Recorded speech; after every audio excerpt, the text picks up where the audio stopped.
assalamu alaikum wa rahmatullahi wa barakatuh, and welcome to Talking Point. My name is Faraz Patel. We say Jazakallah, thank you, the viewer, for staying with us.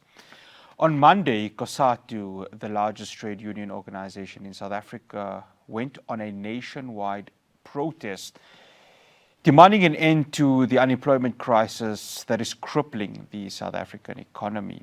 All 9 provinces were involved in this protest. 11.3 million people currently are without jobs.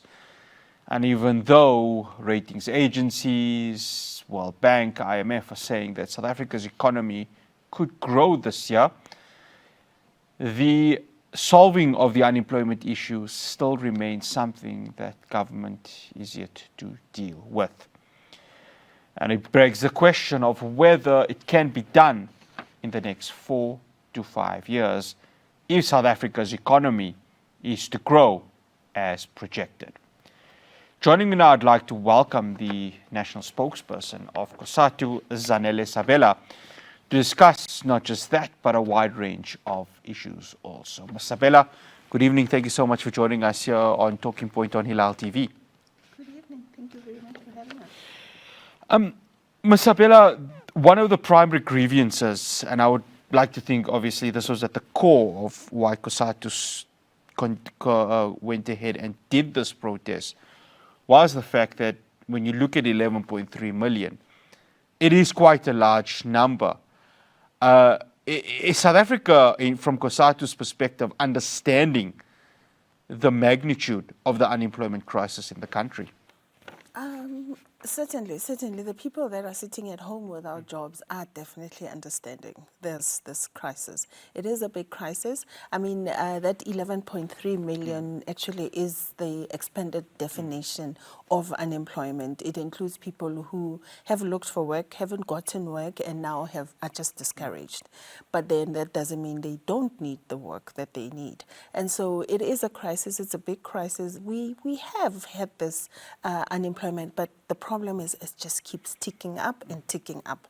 And so there is that problem. But then on the other side, what makes us, even more upset is the fact that while we have this unemployment crisis, companies continue to retrench workers. They continue to retrench workers. You'll know that mining company Siriti is the latest one to say it wants to cut 1,100 jobs.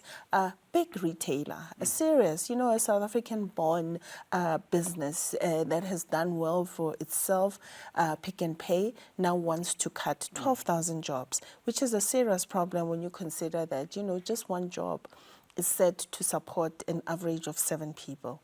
And so when you cut those many jobs, then you will know that we have a serious problem. There's hunger at the door, literally. And so it is a crisis. I want to touch on mining because Sibanye-Stillwater is one of those mines. When you look at what happened in Marikana 12 years ago, one would assume that they still have a social duty to look after the residents of that place, but Sibanye doesn't just operate in Marikana, it has different branches across the country. They would say in order for the privatization of their companies, they would need to retrench. Obviously, unions would say, well, you need to keep the workers because without them, you are not able to go ahead and allow for that productivity to occur. From COSATU's perspective, where do you draw the line with regards to that? Because obviously your aim is the protection of workers and their rights. And how much of a role does government need to play in trying to make sure that the jobs bloodbath does not stretch further? So the problem we find is mostly that companies tend to want to retrench at the first sign of, maybe they forecast a certain kind of profit. And then the minute they see that 6 months later, it's just not going the way it's supposed to, then their first, default position is retrench workers. I mean, we had this happen earlier this year with Mercedes-Benz South Africa. Mercedes-Benz South Africa was, declared an incredible profit. I just can't remember the figures right now, last year. And then 6 months in, they have a bit of a bump in the road, and now they're talking about, we're cutting workers. And that's the problem, because Section 189, which actually regulates these retrenchments, says you need to look at all kind of creative solutions, including maybe retraining the workers, reskilling them, and looking at all sorts of other solutions before, and make this retrenchment the very last. Actually, it speaks about looking at when you are about to liquidate or going into business rescue, then you can look at retrenching workers. But then we find that, South African businesses just want to retrench. In terms of government, there is the option of actually applying for the unemployment insurance fund, to apply for temporary relief for like 12 months. To say for 12 months, we will pay about 75% of your workers' wages, and then you can keep them while you work on the business, and try to turn around things so that you get the business right, but then you don't have this heavy burden. But when you find the reason why these companies do not apply for that is because they know, because to get to that point where that is granted, you have to hand in your financial statements. And so when you are a blue chip company, and literally the reason why you are cutting workers is not because you are in dire straits, therefore you're not willing to do that, and that's our problem. You touched on the UIF, and it's something I want to bring in, because the UIF has gone through a number of challenges itself. I mean, surely they have to come to the party. You mentioned something quite interesting, 75%. If we are sitting on a case where retrenchments is an option and Section 189 kicks in, doesn't the UIF need to be managed better? And what has COSATU done to say, well, look, you want to retrench workers that are under our respective unions? What are you doing as the UIF to make life easy for the workers, should it come to that with regards to retrenchments? So when you mentioned that UIF has gone through a lot of challenges itself, and it has. I mean, currently as we speak, the commissioner of the UIF has been suspended. He's been suspended because there was a deal where it was, jobs for youth. It was worth about 5 billion rands, and it was found to have been irregular. And so with the new minister, because, we now have a new government, the new minister coming in, and she decided, no, you need to be suspended so this can be investigated. But over and above that, there is a problem currently in that the system, the UIF platform, through which employers actually are able to submit, their for the month, that these are our employees, this is how much the contributions, because you contribute as an employee, you also contribute as a company. These are the contributions, and table them up. So that system has stopped working. It stopped working at the end of August. So it's been a month. It's been more than a month now that it stopped working. So that is a particular problem, because COSATU has called time and time again for government to actually put the UIF under administration so that you can get things right. And if you're here in South Africa, somebody does get, perhaps get retrenched or they lose their job, they need to go to claim their benefits from the UIF. There's this long snaking queues, and they get turned back every now and again. It's not efficient at all. So we have called time and again for it to be put under administration so that things can be gotten right, and then it can start to work effectively again. That's the situation. Ms. Sabela, I want to touch on CEOs of private companies. 2 financial years ago, Neil Fronneman took home 300 million plus. He would say, well, it's part of the agreements as a CEO for me to take this money. And we see this with various privately owned companies in South Africa. And sometimes it is the working class citizen that has to pay the price, because if the retrenchment is going to happen, well, it's not going to be the CEO or the board of directors. It's going to be the worker. Where does government, along with obviously yourself, and we will touch on tripartite alliance in it, but where does the line get drawn in the protection of the workers? Because it's always the worker that has to suffer. It's not the CEO, it's not the chairman, it's not the president of the company. It's the worker that suffers. is COSATU doing enough to make sure that the workers are protected, given, and you may argue differently, that we are living in a quote-unquote capitalist environment right now in the year 2024? It's true. And one of the issues that we were talking about on Monday that we wanted to highlight is that income inequality. You will know, like you said, Neil Frontman took away 300 million as a bonus home.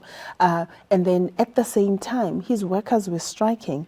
And what effectively the increase that they were looking for would amount to 150 rands per month. And that was a fight. You know, it was really, really a fight for workers to get that. And so when you look at that and you look at how much there is from the least paid worker to the most paid being the CEO, there is an incredible gap. It's in the, you know, you can even say like 200 times, 200-fold the gap there. So government recently, actually, with our activism, has finally, a bill was signed, the companies amendment bill, to say in their financial statements, companies and public owned enterprises must declare to show how much the CEO does get paid and how much the least paid worker gets, because that will start to show that this much gap. And in terms of that, we are going for naming and shaming and to try and close that gap. And you will find that, you know, the least paid is usually a black woman, a colored woman, who are, you know, so we talk not only about this pay gap between workers and the executives, but also about the women pay gap, you know, the gender pay gap that women have to contend with. So in terms of that, it was only signed early this year. So we'll see how that starts to work. And then there have been companies in the financial sector who have come out and actually decided that, you know what, considering this, then our workers will not, like Investec came out and say their workers will not earn less than 21,000 rands a month. And so that starts to, you see, already it's starting to work, because, and then it was Old Mutual that came out and said, you know, their workers will not earn less than 15,000 rands. And so when you look at, you know, the least paid in the company would be the tea lady. And so if she's taking home 21,000 rands per month, then we are obviously getting somewhere. After the break, I continue my conversation with Zanele Sabela, COSATU's national spokesperson. Privatization, a couple of weeks ago, there were talks of that being a potential for the South African Post Office. COSATU has said it should not happen. We'll be having that conversation after this break.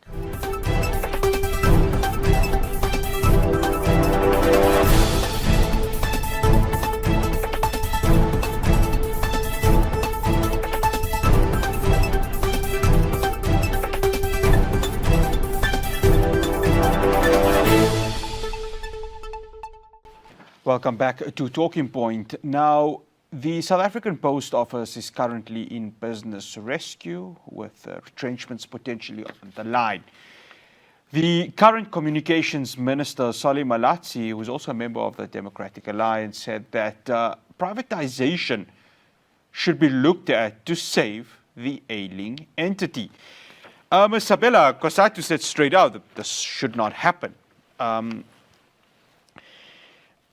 SOEs form part and parcel of a supposed national structure of how we look at companies, and the South African Post Office has been one of those.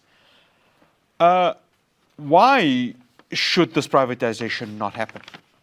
As a principle, COSATU doesn't go for privatization of state-owned entities. State-owned entities have a particular imperative. You know, Eskom must supply electricity to the population. Transnet carries our goods to and from the ports. Metro Rail ferries workers to and from work, you know, at really subsidized rates. And so there is an imperative why these companies are there. And so as a general also, importantly, because these entities actually came into being in the apartheid government, and the apartheid government did that as an imperative, to make sure there was Afrikaner affirmative action to give their people jobs. And so I don't understand why it should stop now that there is a democratic government in place. And so, in terms of that, as a principle, we say no. We say no to privatization because one of the companies that used to be state-owned and was privatized is Telkom. Telkom, you might say Telkom is doing well. It had a bit of a bumpy road there where they made, 2 billion in losses. It seems they're slowly coming back. But as much as before that loss, Telkom had been making a profit.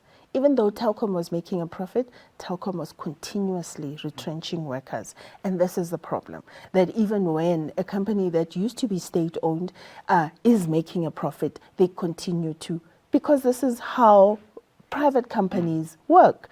They just continue to cut workers. And so this is why, as a principle, we do not want that. You've mentioned that retrenchments are, in the pipeline for the post office. Retrenchments have already happened at the post office. Close to 5,000 workers earlier this year were actually let go, were actually retrenched. And so that is a problem. It's a problem. And in terms of the post office actually, it is currently in business rescue, but the post office has a business plan that's already drawn up, that is ready to go, and it's just waiting for funding from government. And given that the post office has such a broad footprint in our country, in places where there's nothing else, there is a post office. In the rural areas, there is a post office. There's so many things that the post office can be used for. There's a component of it which is a post bank, which is also crucial in the rural areas where people are unbanked. So it will serve a particular function there. But then not only that, they used to pay pensions, Yes. old age pensions and children's grants through the post office because of this footprint. And I don't think that footprint should be just given over to a private company to do with what it should. Because what tends to happen with private companies is their prices tend to go up. Whenever they're seeking profits, of course. Of course. And so because of this incredible footprint and that it reaches where no other entities reach, it should be kept. And that business, there is a turnaround strategy. It's there. It's just waiting for funding. And government must make sure that that funding goes on so that right now what we do is to renew our vehicle licenses. We go to the post office. More and more services, government services, can be, offered through the post office. And so the functions are there. The business plan is there. It must just be funded and then continued. And then government must just make sure they put competent management there. You've seen what has happened. Are you confident in the competent management of all the other SOEs right now? Let's talk about an entity, a government entity that is managed very well, that became well resourced and is still working today, and that is SARS. You remember there was a time when SARS was a disaster. Yes. You'd walk into a SARS office and there were queues for days and you didn't even know which queue you belonged in. But now when you walk into SARS, you get told exactly where to go, and everything is, everything, it works like an well-oiled machine, even online. So when a government entity is given the resources that it needs and it's given a competent management team, it works out. And see how much SARS has done.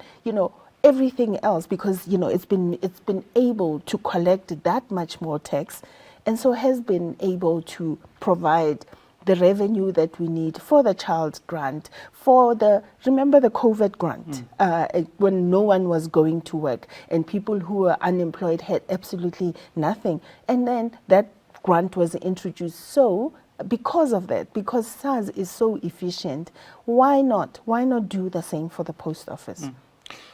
Ms. Sabela, on keeping the entities afloat. Obviously, Michelle Phillips, the CEO of Transnet, says there's a turnaround strategy, time is needed. Dan Marukane at Eskom is saying there's a turnaround strategy, time is needed. South African Airways is trying to do the same.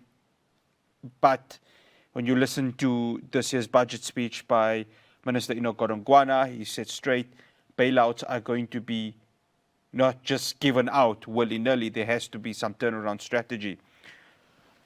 In order for these entities to remain out of the privatization, as COSATU would like it to be, where does the bailouts come into this effect? Does government need to cut the red tape when it comes to bailouts? What do you mean by red tape? No, I mean in terms of the managing of it. So, for example, if you want to have a bailout, how important is it that these very same entities say, let's manage our affairs well if we are to get some sort of bailout, or even not a bailout at all if they can manage these entities in a perfect way? Because I don't think government wants to do bailouts. I'm sure you'd agree that let's keep the fiscus going so that it can manage other things. So where's COSATU's take with regards to that? Is there still room for bailouts, or do these SOEs now need to start performing with regards to that? We would agree. We would agree with the Minister of Finance that, you can't just get a bailout for the sake of a bailout. There needs to be a turnaround strategy in place. And talking about Eskom, we have seen how right now Eskom actually is performing. We haven't seen load shedding in close to 5 months now. And that's because, and that's the other thing, is these creative solutions. Eskom is where it is because COSATU came up with this, that, let's sign a social compact so that government gives Eskom, takes some of its debt and gives it room to breathe so that it can do the maintenance that it needs to do to make sure that all the other power stations run properly and provide the electricity that they do. And so currently, right now, Transnet is going through that. There are reforms that are happening in Transnet, but then it's a kind of situation where it's not just left to the state-owned enterprise. The business sector is coming in also to provide those creative solutions to say, why don't we try doing things this way? Because they are part of this country. And for the longest time, you'll know that for the longest time, government business was holding on to its cash reserves and not investing it into the economy, which has brought us here. Here we sit with an economy that is stagnant because business has held on to its profit imperative and not even wanted to invest in this economy. So if they want to stay here and become citizens, as corporate citizens of this country, they do need to. I mean, it doesn't make sense that you actually can see the troubles that I'm struggling with. You have the solutions, but you keep quiet. And so that's the thing. And I think it's a good thing that's happening now. And obviously, Transnet is crucial. The fact that Transnet hasn't been working well, it's affected manufacturing, mining, agriculture, and all those sectors. So that's why it's important that people put their heads together, come up with solutions. And those bailouts, it shouldn't be, because we used to think of bailouts as, just money being thrown away. It should be that, you are given funding so that you can get your things right and start. And unfortunately, what you and I haven't mentioned today is state capture.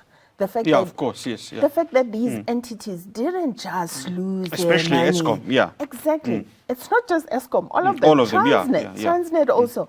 SAA was, even now, SAA just needs extra funding because SAA has, come back from the brink. And literally, it needs funding. Any business, for any business to actually start making money, it does need that initial investment. And so that's where, and when you look at it, I mean, when President Cyril Ramaphosa came into power, he talked about 9 wasted years. And so to even start going to kickstart this economy, there's going to have to be some investment. After the break, we're going to be touching on the tripartite alliance. It's been an important aspect with regards to the African National Congress, along with COSATU and the South African Communist Party. What is the future of the tripartite alliance in the 7th administration? Do stay tuned.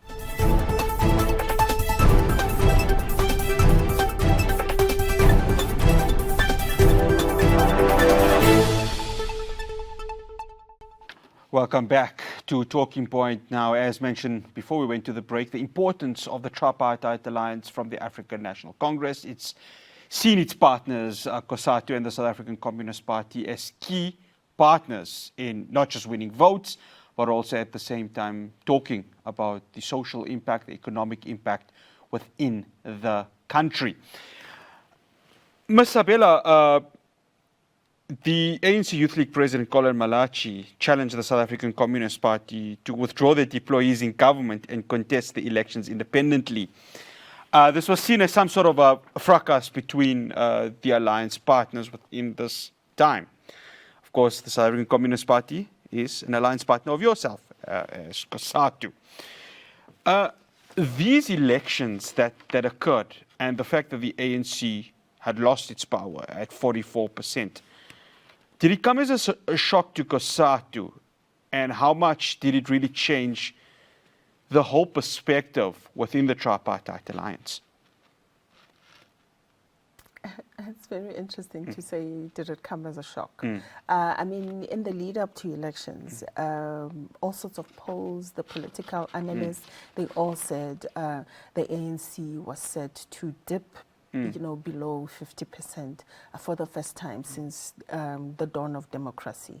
And so to say it was a shock would be disingenuous. Because But COSATU backed the ANC as it would as an alliance partner. Oh no, certainly. Certainly COSATU worked flat out. I mean, people are still tired. At COSATU, worked flat out to make sure that the ANC actually won the elections or garnered that majority. Unfortunately, it wasn't to be. It wasn't to be, and South Africans spoke. They made their views very clearly and said, this far and no further. And so, the ANC and ourselves, we just had to deal, play the cards that we are dealt. And so that's where we found ourselves. Ms. Sabela, corruption. The COSATU has been quite hard on the ANC with regards to that. We've seen now over the last few months, Zizi Kodwa, these allegations against him. He's not in parliament anymore. Tembi Semalane has been called into the ANC Integrity Commission on these links, these allegations to VBS Mutual Bank. But the one that I think if you ask citizens, and they would also put it to you as alliance partner, is you've got the state capture report that has these various ANC members implicated. Again, it's allegations. And it's concerning that nothing has been done. And the ANC says, well, we got the step aside rule and it's innocent until proven. It's the word that we hear. Under this new 7th administration with the ANC where it is right now, how does COSATU say or keep asking the ANC to hold its members to account if the tripartite alliance is to be seen as somebody holding each other to account? So we haven't shied away from that at all. And you will know that you've just mentioned Zizi Kodwa. I mean, we were really shocked when Zizi was, they said Zizi was going to fast. When he appeared in court, he resigned of his own accord, which we applauded. We thought, wow, that's great. You are stepping aside. And so when we heard there were rumors, there were telephone calls, us on our side trying to, we had this rumor that, Comrade Zizi is going to be sworn in. But we couldn't get a clear answer. And so when he stood there and he was sworn in as a member of parliament, we were shocked. I mean, how could this be? We can't have a member of parliament who is sitting in parliament and doing the work that he's supposed to be doing, and then the next day he's in court. And you know how the wheels of justice grind very, very slowly. So he'd be tripsing in and out of court. And so we raised our voices to say, this is not right. It can't. It can't happen. And so much so that he actually resigned again. And so now he's and we wish him well. We wish him well. We wouldn't want to, wish him bad luck or anything. We want to see that he goes to court and finishes his case. And if he's found not guilty, then yay, wonderful for him. But then all those things, the fact that the corruption, the thing about it is we know firsthand that corruption has taken money away from the services that it's supposed to actually deliver to the population. The Minister of Home Affairs has said, we complain a lot about Home Affairs, but the staff complement of Home Affairs currently is at 40% of what it should be. And that's a lot. It's not just there. The police service, Minister Senzo Mchunu has complained about the fact that he doesn't quite have, the skilled detectives, which are the people that actually solve those cases, the murder cases, the rape cases. You have to be highly skilled. Just yesterday we were celebrating a very skilled detective who was able to put a serial rapist, of course, yeah. yes, in prison. And so we need more of those highly skilled detectives, but they keep leaving the force because the private sector can offer them more money. And so and now the worry is now with the education department budget being cut, we are going to lose teachers. Teachers are really critical anywhere in the world. Teachers mold tomorrow's generation.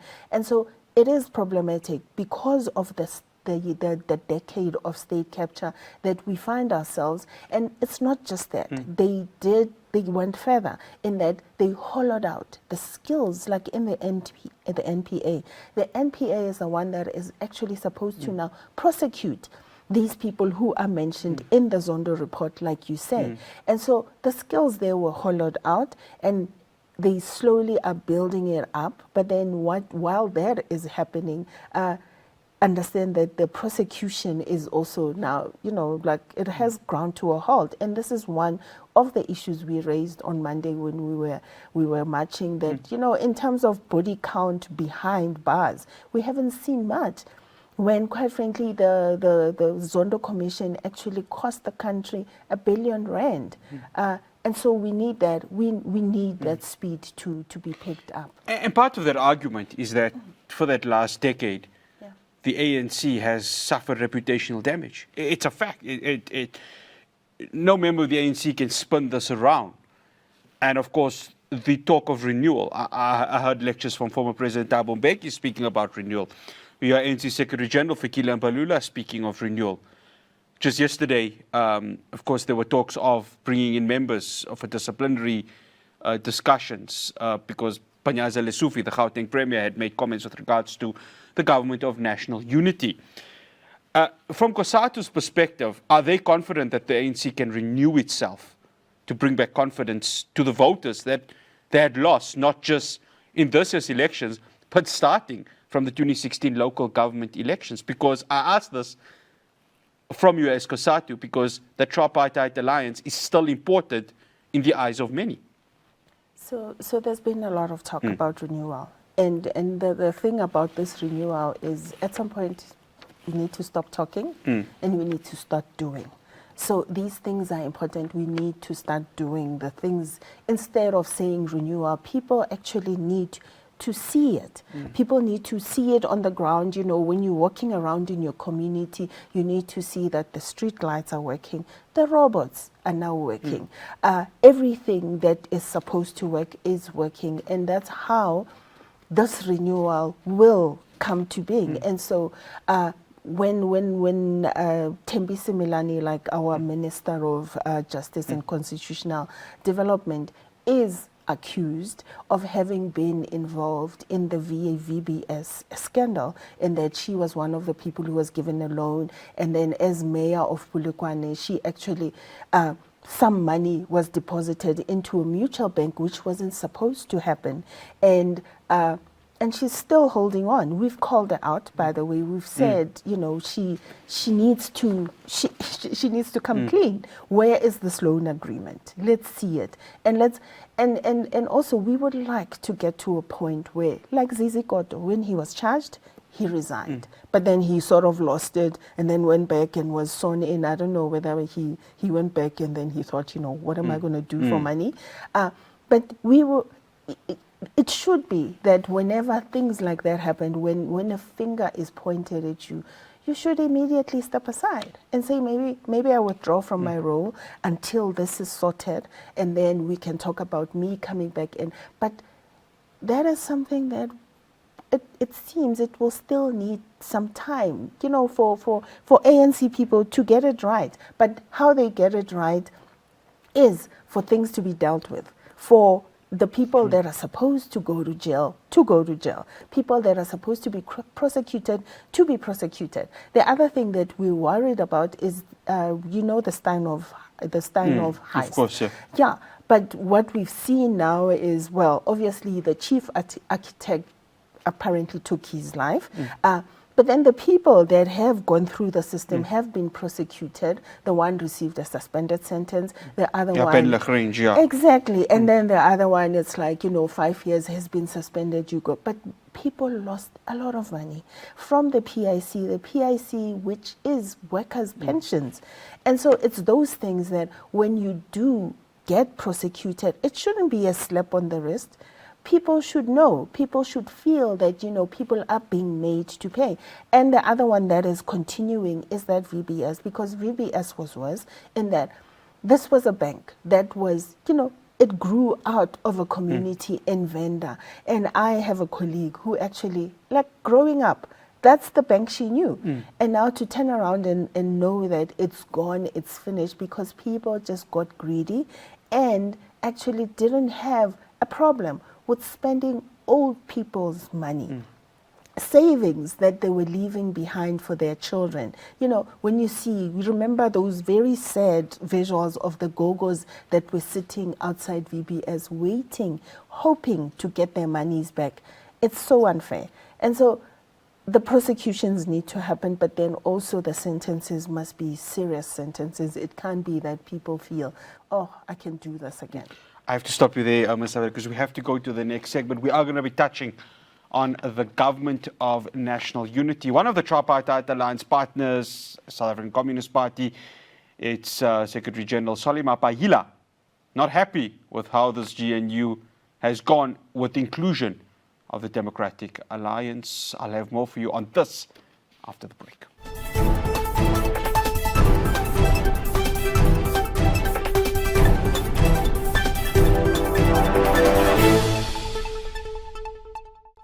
Welcome back. We're in the final segment of my conversation with Zanele Sabela, who is the national spokesperson of COSATU.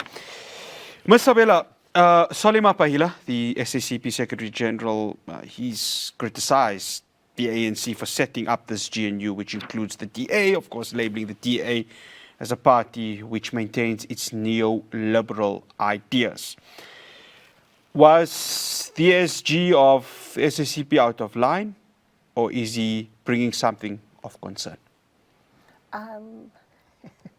The SG has been very vocal. He's been very vocal and he hasn't pulled any punches, I must admit. But the fact of the matter is, as COSATU, we ourselves would have liked to have seen that when the elections came out and it was clear that there had to be a coalition government, we would have liked the ANC to actually form a minority government.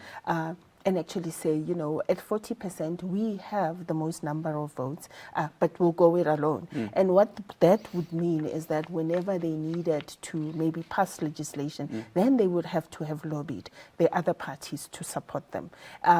And so I think, and we made this clear to them that this is the way we would like you to go. But then I think for them, they thought it would be too administratively, heavy. It would be an administrative burden.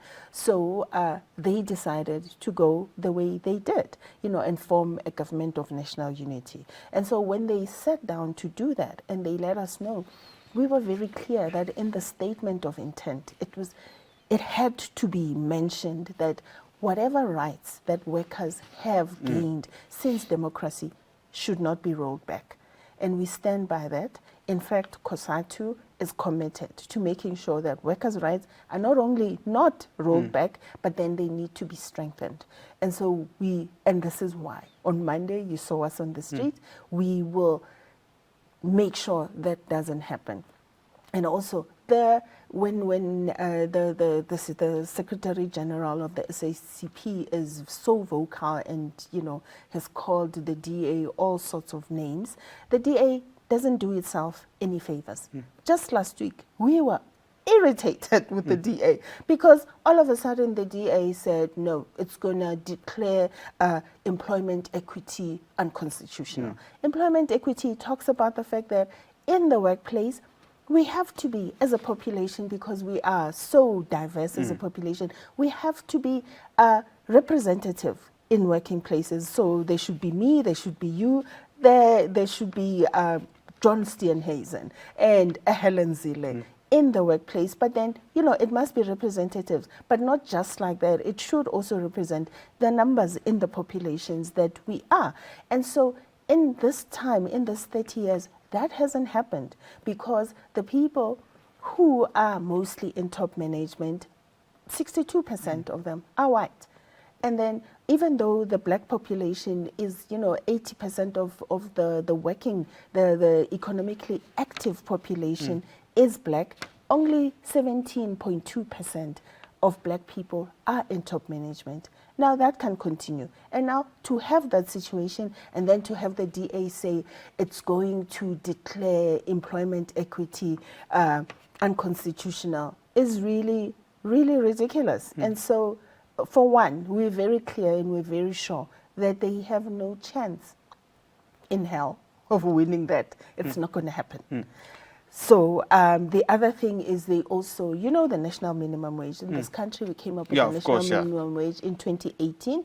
And so when that happened, now the DA came, literally before elections, they came to our doorstep, to COSATU House, to say they want the national minimum wage. I remember that, to they had be a press conference squared. outside, I mean, really, when quite frankly, the national minimum wage has lifted 6 million people out of poverty.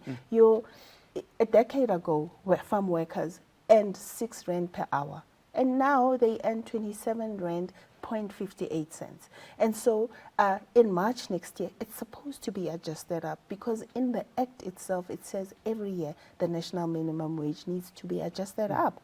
And so they've said, no, they made a submission and they don't want it. They actually wanted to erode so that it means nothing.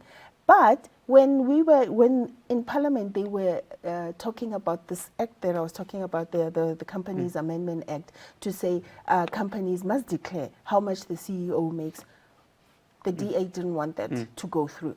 So do you see that kind of situation? Do you see how when the SG, when Solima Payela is up in arms, it's because... Ms. Sabela, and that's why I want to bring it up. I'm sorry for cutting you there.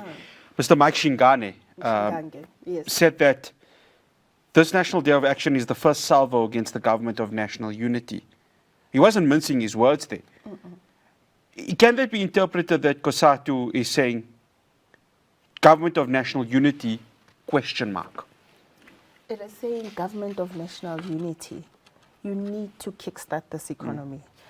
We can't have a situation where so many people are in need of jobs. We can't see these retrenchments going. The high cost of living in this country is not serving anyone, with Eskom wanting electricity prices to go up by 36%. And also these austerity measures are not doing anyone any favors. And so we need to have, for one, we need to have the police, the teachers, everyone in public service. Those critical vacancies that are there, they need to be filled because you can't have a public service that, has a skeleton staff, but then, effectively delivers the services that we know. So, government of national unity, is not the ANC government anymore. It brings in all these other parties. And so they need to deliver. They must deliver. In the 7th administration, we're looking to the government to deliver. I was watching the public broadcaster and various other stations, and workers were frustrated. And a couple of the reporters asked, what are you frustrated by? And they said, the government of national unity. And those are the same workers that come to polls when COSATU is doing, of course, its electioneering as part of the ANC. Those are the same workers that you're going to have to go and say, no, the ANC still is the party to vote for come the local government elections. And we're not far away from that. It's 1.5 years away. How does that worker now, how do you convince the worker that the ANC is still the party they can vote for, the same ANC that leads this government of national unity. Because we don't know how much of change is going to happen for that very same worker. And at the end of the day, COSATU's always said, we are here for the working class citizen, and you've maintained that. Can that same working class citizen still feel the confidence in 1.5 years when they are going to the voting station to say, my ward, my metro is going to be put into the hands of this party that's going to carry me forward?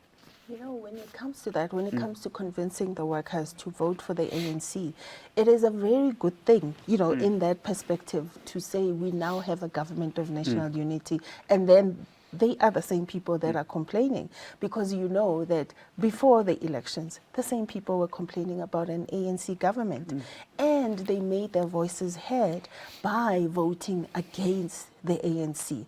And so it is interesting that they voted this, and then it ended up as a GNU because everyone voted for the party that they liked, and this is what we ended up with.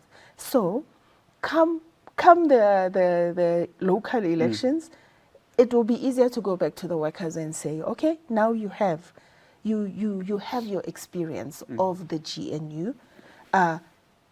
Do you still want the ANC, or do you want the GNU? And then it will be up to them. At least now they know what it looks like if you don't vote for the ANC. And so it will make things easier, and then it will make their choices also very easy. And it's very interesting that these are the same people who are saying, we're complaining about the GNU. But then, to be fair to the GNU has only been in power for 100 days. Yeah. And so it is early days yet. And in some quarters there are good noises that we've been making in our own corner, that some ministers in the GNU are making. So we look forward to seeing in 200 days what the GNU will. But in terms of workers, now they know. They know what it looks like not to have an ANC government, and how that will. And then like you say, in a year and a half, they'll have a very clear idea. And besides, I mean, this is why our ancestors died, so that people could have the vote and make their voices heard. And so they have every right, as much as we try to lobby them to say vote the ANC, they have a right to vote for whatever party they choose. Ms. Zanele Sabela, thank you so much for joining us here on Talking Point on Hilaal TV. Much appreciated. Thank you for the opportunity. Absolute pleasure. That's Ms. Zanele Sabela. She is the national spokesperson of COSATU. Well, that's all we have for you here on Talking Point. From myself, Ross Patel, and the rest of the team in Johannesburg. Assalamu alaikum wa rahmatullahi wa barakatuh.